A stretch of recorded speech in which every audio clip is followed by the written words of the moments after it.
2010an egin genuen eskola bat, gainera Euskal Herria eskola dauka izena, eta eskola hori egintzan hemen egiten diren irekuntzak bezala. Egintzan hormigoiakin, egintzan sendo etxe hori, eta baizik bestea ambulatoria osasun gela hori egintzan han egiten duten bezala lokatzakin eta ez moduko etxe bat, ez? Gertatu zen, udaldek etorri ziala, orain dela urtebete, justu, eta ikusi dugu eskola mantendu dura oso ondo, eta baizik osasun gela hori inda txikitu.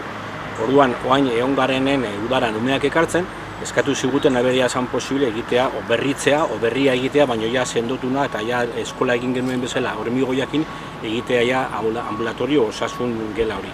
Hortan gabiltza eta horregatik handa pixka gure eskaera. Lehenbizi beti bezala jo genuen Tolosako udaletxea aldera, erantzun esan zen oso ona, eman ziguten 7.500 euro, gero guk daukagun pixkator diro batzukien hor pixkanaka jongare gordetzen, dauzkago ja beste 5.000 euro, eta gure helburua da, denon arten kapaz garen lortzea beste orokorki dira 52.000 euroko obra bada, eta hemendik deitzen ditugu bai enpresai, Tolosarri guztiai, Tolosaldeako jendei, Tolosaldeako udaletxei, pixkat gure boltsikoak iztutu eta han egiten balin badugu halako eraikuntza bat, behantzako da oso beharrezkoa, esan behar da, bere lurretikan o bere herritikan 100 kilometroa dago beste osasun gelako olako bat, eta orduan esan ziguten Miliko alkateak eta hango gobernadoreak esfortza handi bat egiteko, gure aleginak egiteko lortzeko hori egitea, eta behantzako dela oso interesgarria eta oso importantea. Azkeneko urteetan ez zuen egin euri askorik basamortuan, iaz egintzun, esaten zuen bezala,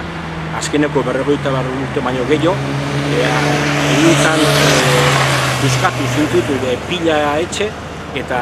oain ikusi duguna da, oainik jendea galdu dula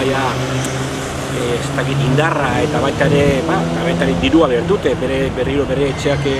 eraikitzeko, eta zoritxarrez etxe berrik edutena oain berriro egun dira udaldek, ez oain urtebete bezala, baina egindako pixka hori berriro dena erori eginda, eta orduan biantzako da aste hontan, joan dan astelenen, egin dira 51 urte Saharak zagola zai pixka eta munduak laguntzen dion bere helburu hori bueltatzea bere herriara, eta ja jendea ikusten da nekea dagoela. Jende gaztea dago eskatzen beste pauso batzuk, politika eta diplomazia dago indarra galtzen, eta jende gaztea nahi du bueltatu borrokan naturak. Momentu honetan bakarrik daukaguna gure eskutan da laguntzea ahalik eta hango bizitza izatea, ahalik eta kalidade ona ez da izango, baina hobegoa. Han ez dute zerrez, gero eta gero laguntza gutxiago daude, baita ere munduan dagoen egoera ikusten dago oso han iten duela baita ere bere kaltea, laguntza gutxiago iristen dira, horren nahi duzan janari gutxiago dagoela, orduan bere bizitza dijoa atzeaka, ez? Eta guk emetikan nahi duguna da gutxinez eukitzea minimo batzuk, eskola bat eukitzea, osasun gela bat eukitzea, eta gutxinez eurireko arroza platera eta lekalek eta oain egingo dugun janari bilketaren medioz, badakigu guk hemen egiten duguna da 3-4 eguneako janaria eman, baina hori irabazten da, eta hori egin dugu, eta eskatzen dugu herritar guztiari parte hartzea bere eskutan dagoen